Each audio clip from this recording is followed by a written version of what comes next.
guys, welcome back to 4 Stories Dublin, another episode of Game of Thrones. We're talking about episode 5. It's House called of the Dragon.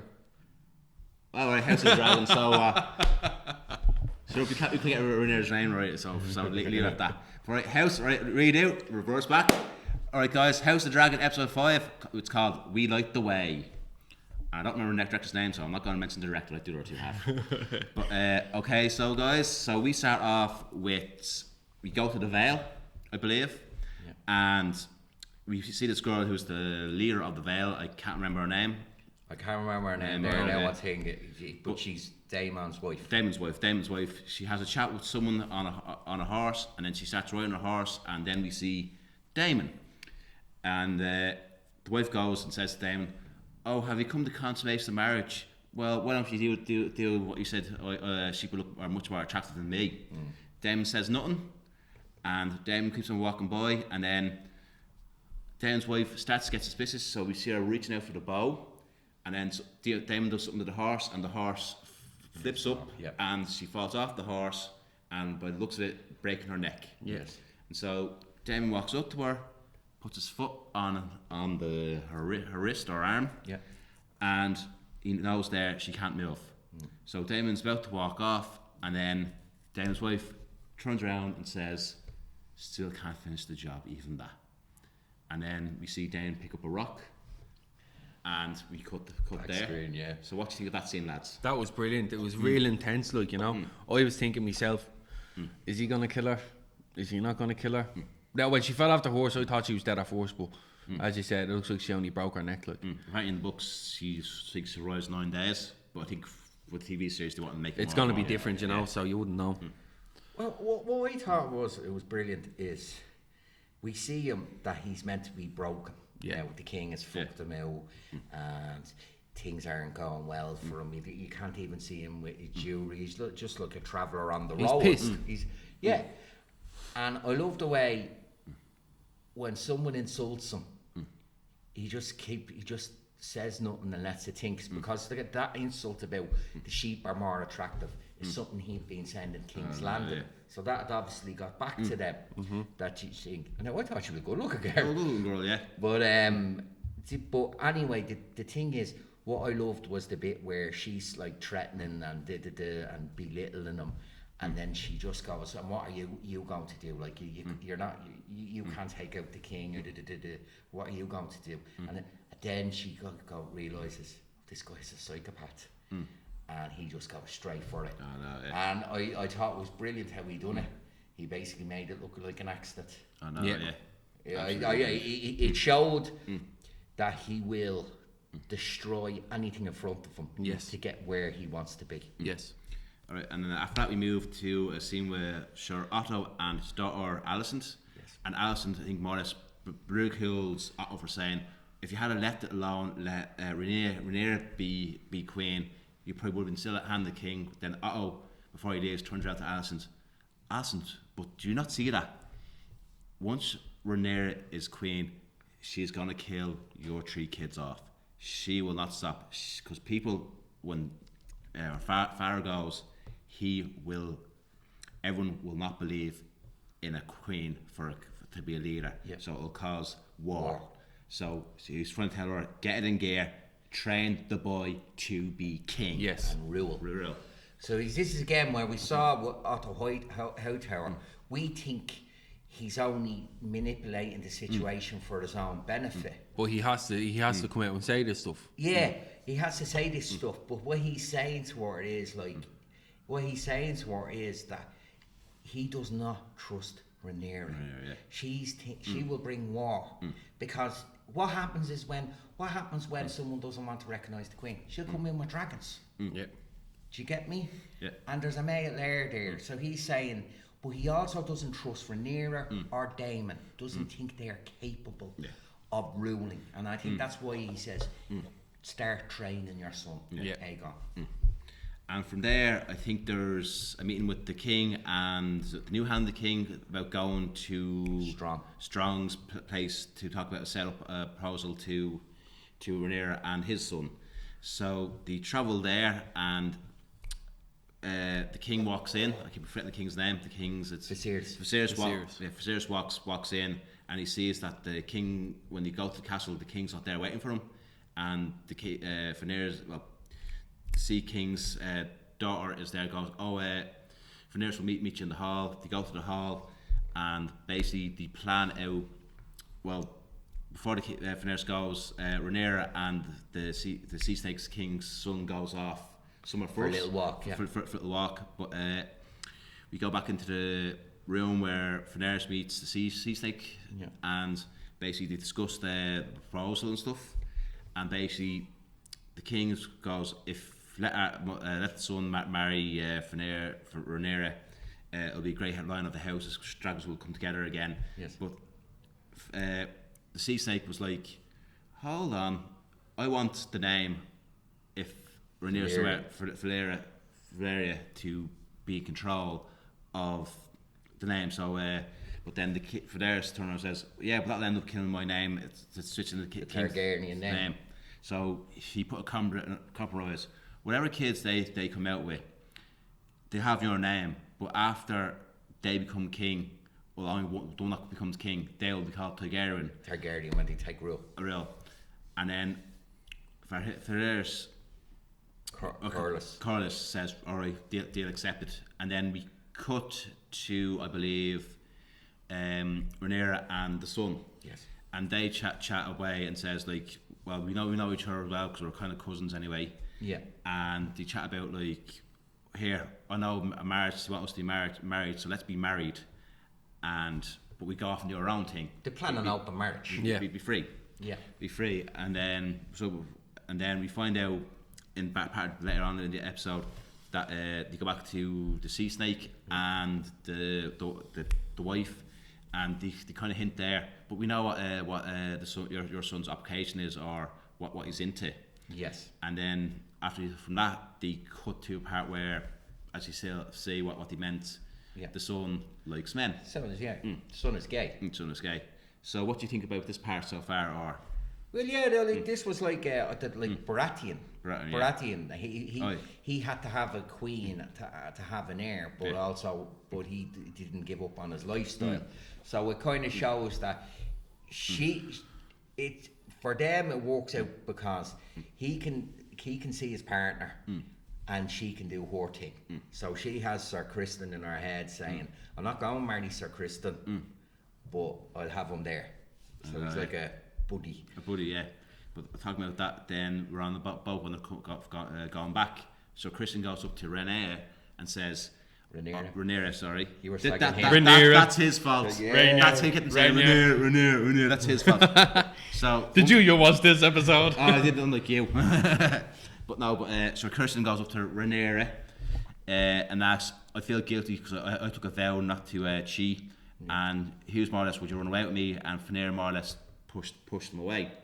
Rhaenyra, this is his fault. This is his absolutely his fault. Yeah. But Rhaenyra pushed him away, and and Kristen didn't like that, and so he wasn't pleased, and he more or less said, you soiled me, you've ruined my oath and all that. And from that scene, we cut to Alicent in the garden with another strong son, the one with walking stick. Yes, the guy with the walking stick. I was going to call him. I know what you were saying. But he has crooked finger. He has physical issues. I know, yeah. He has physical issues, but more or less, he goes up and says to her, I seen the Maester bring the tea to. That was the last episode. Rhaenyra, and Alicent's kind of like, what do you mean tea? Like, and he's like, well, I hope she wasn't sick or nothing, but like the after morning pill. Yeah. And so planting the seeds that he's after pushing more to Alicent. Maybe your friend isn't telling you the truth. And what you could this was built up for this scene. Well, I could see that we're starting to see Alicent go from, especially with the break with her father, turn into she wanted to see the best in people, but now we see her becoming a cynic of the situation and realising things. But there was one thing you didn't mention, which starts in the episode and carries on. We're seeing Viserys' health is getting decline. worse. Yeah, I was going to mention decline. That, yeah. So I think this is kind of making people nervous as well. So if he goes tomorrow, who's king? You know, but it was a good scene, definitely. Good scene, yeah. And then from that we move on to after you get off the boats, after Sir Christian had the ordeal with Rhaenyra, and he's walking up the steps, and then he gets called by one of the servants. Oh, someone wants to see you, and he more or less says, I just left her. What she want now? But your man goes, no, it's the Queen, and he goes up to the Queen, and basically, well, as I said, Alicent, and basically. Asked kind of question him, did Daemon ride Rhaenyra? Yeah. But he did. He said no, but he blabbed and said, I did. And he had to be too honest. Too honest, yeah. He was too honest. And so this plants the seeds where this probably is the final straw, and Alicent is more or less away from the Targaryens or finding an enemy. She with Rhaenyra at this stage, Rhaenyra isn't the person she knew. That's the way she feels about it, and feels betrayed. So that means, as Sir Christian calls, turn around and said to her, if you want to finish me off or sentence me to death, I'll be happy to go. But Rhaenyra says, no, Alicent says, no, go on your way, carry on. And then from that we cut to the dinner feast or the wedding feast. Yeah, well it's not the wedding, it's a pre-feast. Pre-feast. He loves a feast for Viserys. Oh no, yeah, absolutely. Oh, why he's not fat in that yet, so. But obviously. I know, yeah. Maybe it's that season he has, but he's giving it. So they come. He's starting to give them the feast, and he says to one of them, "Where the hell's Alicent?" And one of them says, "Oh, she must be still getting ready." So they're waiting. So before he starts the feast, for some reason, after being banished, Daemon comes walking in. Everyone goes silent, stops talking for a bit, and he sits down on the chair. So then I think Viserys starts a speech, and he speaks about how these two should be great having a wedding. So for Rhaenyra and the sea snake son, and then walks in. Then after that, walks in halfway through the speech. Alicent walks in, and she walks down, and he stops the speech. And as he's walking, one of the crook at the Strong, the one that taught about the tea, turn around to the brother Sir Strong. What's the colour stand for when the High Towers are at war? And the brother goes green, and we see Alicent is in a green dress. Yes, it's more or less. She's made a statement. I'm at war with these secretly, and she sits down, and Viserys gets on with the speech. Viserys gets on with the speech, and I'm talking about the actor's name. Paddy Constantine, not men. At least I get one name right, and not men. But sits down. What do you think of that lead up to the scene? I thought it was brilliant. It really shows Alicent. I think they gave her a chance to kind of expand the character and show her chops. Like, she's not just this sweet, innocent type person. You can see that she's just. We've seen it with Viserys. The politics of the situation is he's drinking, but her way of dealing with is being passive aggressive, and she basically knew he was going to do the speech, and she wanted people to know that she was not happy about the situation, because she feels that she's agreed for Rhaenyra to be the heir, and what's playing in her mind now is of the chaos that's coming. She can see that things are not going well. So I thought it was brilliant. She basically said everything she wanted to say by turning up late. You know? Absolutely. And what do you think, Dane? I didn't watch it. Dun dun dun! Unfortunately, sorry guys. So I couldn't get a stream. It kept freezing, and I got irritated with it. So. Oh, yeah. Patreon. We couldn't get Patreon. Yeah. Shut up, Keith. No, I don't know what I was going to do. But as the feast continues, and what you call it, I think the guy from the Vale goes up to Daemon, and more or less says to him, starts being cheeky with him, saying, what you doing? And then Daemon turns around and goes, well, my wife didn't have any offspring, so basically, I control the Vale now, so maybe I might see you after talking shit to me. I'll see you up there when I go up there, and maybe think about your position. Yeah. And then the guy from the Vale more or less backs down. Yeah. And then we think I think I said there the king and his new hand were listening to it, going like, what the hell is this stuff all about? And then we get another scene where they move on to where Sir Christian and there's a chap there who's meeting the king consort, and he said to him about, I know about your secrets of Rhaenyra. Yeah, the boyfriend basically comes in and causes trouble. See, they think Kristen thinks that this is a great little situation. They don't realise how hurt he is by it. So he feels he's a man whore. Yeah. You know, have you ever been a man whore? No comment. He feels it's a thing. And the boyfriend is kind of sort of saying, isn't it a great little arrangement? And Kristen is just pissed off with this because he wants to marry her. He loves the woman. I know, yeah. And then again, when they have a dance scene, I think Daemon takes Rhaenyra for a dance, and we see in the background the king is watching, going, "What the hell are they doing?" It looks like they're getting intimate. Yeah. And as a point where it looks like Daemon is about to kiss Rhaenyra, a big commotion happens, and they are. There's a fight breaking out, so we don't know either is it like a betrayal, someone stabbing someone, but it's gone nuts, and we see the king going, where the hell is Rhaenyra? And we see the hand of the king go to his strong son, little pun there, because the last name is Strong, that you don't get it in. More or less get nods up, not king guards or nothing, to pull Rhaenyra out of the foot, out of what's happening. So he goes and pulls Rhaenyra out of the fight. And then we see it's Kristen Cole in the fight, so we don't know if he's either beating up Daemon or someone. Yes. But as the time goes, the crowd are kind of blocking it, isn't it? Blocking it, yeah. That's the kind of reality of when the scuffle happens. But then, as we see there, he is actually attacking the king consort's lover.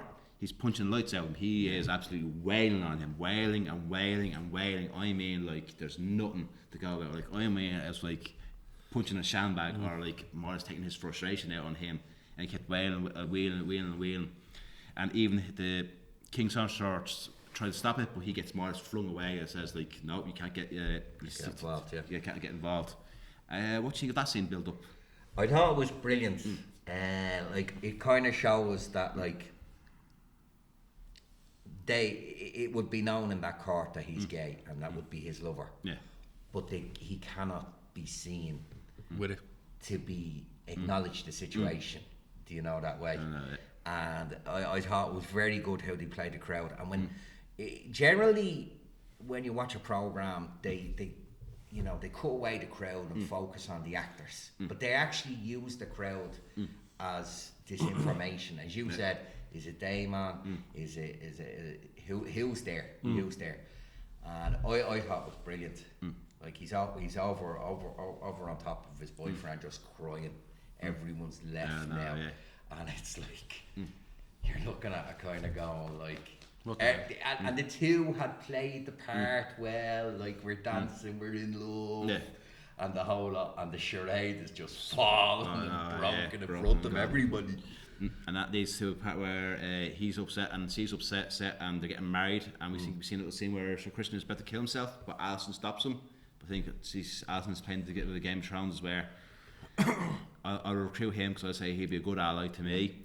And then we see at the end of the scene rolling out, the boyfriend's blood on the floor, and we see a rat eating it. But before that, we also see Valerius collapse from his disease. Yes. And closing out his arm, closing out episode 5. So, guys, what do you think of episode 5? I still lit Roger. And we know he didn't. Well, you're going to anger the fans there. I know, yeah. Hashtag being cancelled. There is. I liked it, right? It showed, and then the end when they're married, they didn't even play the charade. The two of them are crying. Yeah. I think I read somewhere that they were called. This episode should have been called 2 funerals and a wedding. Oh yeah. Do you know what I mean? And like, they show you the high point, and they were prepared to live to a charade. And there was a lot of dancing. I did not realise Game of Thrones rule there were so many dances. I know, you know what I mean? But you couldn't afford another joust. Yeah, but the thing is, with Viserys, if you look in the early episodes, the throne cuts him, and the throne keeps cutting him. That's why he's thing. So there's a theory that if you're not a worthy ruler, the throne will kill you. Yeah, it keeps on cutting you. It'll keep cutting you, and I loved it. I thought it was a good episode. I think Daemon was on form again. He's one of them people when there's a family function, you know he's going to cause trouble. When, you don't know. And the only reason he goes is to cause trouble. I thought it was brilliant. I thought it was brilliant. I think this is the last episode for the two actors. Two actors, yeah. Two actors, and then we're moving on to two old actors. Stupid carry on though. Yeah. But I'd also like to point out, I've seen the preview for episode 6. I think they didn't do a great little setup, because apparently in episode 6 during that wedding, Daemon steals the Sea King's daughter in that episode. Apparently, that's, we've only seen the trailers in episode 6. Well, we see him kind of take an interest in her as well. Yeah. You know, that way. Look, I thought it was a good episode. And the way it ended was just like, it was just like, everybody's miserable. And I think that's just going to set the tone for their marriage. I know, and I can't wait to watch it. You know, if you ever will. Yeah. So, what did you think anyway? What ratings wise? I'd give it a rating probably up to scale, because I thought it was better than the last episode. So I'm gonna go with 8.5. 8.5.